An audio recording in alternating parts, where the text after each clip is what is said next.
আজকে আমি খুদের ভাত রান্না করবো, এই জন্য আমি চুলায় প্যান দিলাম।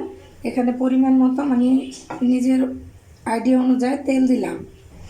তেলটা একটু গরম হোক এবং পেঁয়াজ কুচি সম্পূর্ণ দেবো না, আইডিয়া অনুযায়ী দিয়ে দেবো রসুন কুচি। এই যে খুদের ভাত রান্না করার জন্য অবশ্যই রসুন কুচি লাগে।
ভিউয়ার্স, এই যে হয়ে গেল খুদের ভাত রান্না করা।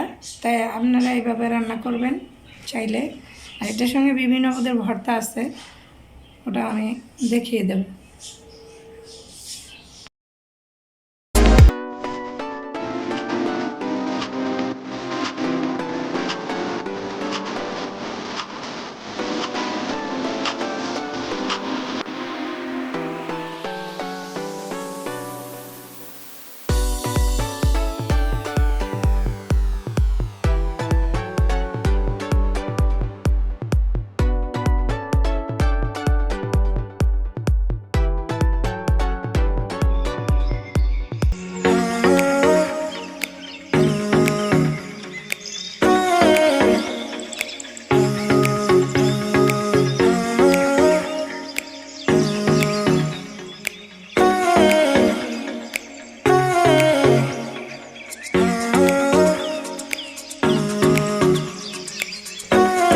এটা হচ্ছে আলু ভর্তা, এটা হচ্ছে চেপা শুটকির ভর্তা, এটা হচ্ছে লইট্টা মাছের শুটকি ভর্তা, ওটা বেগুন ভর্তা, এটা হচ্ছে ধনিয়া পাতার ভর্তা।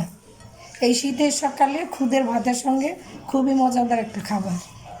আপনারা চাইলে ট্রাই করে দেখতে পারেন।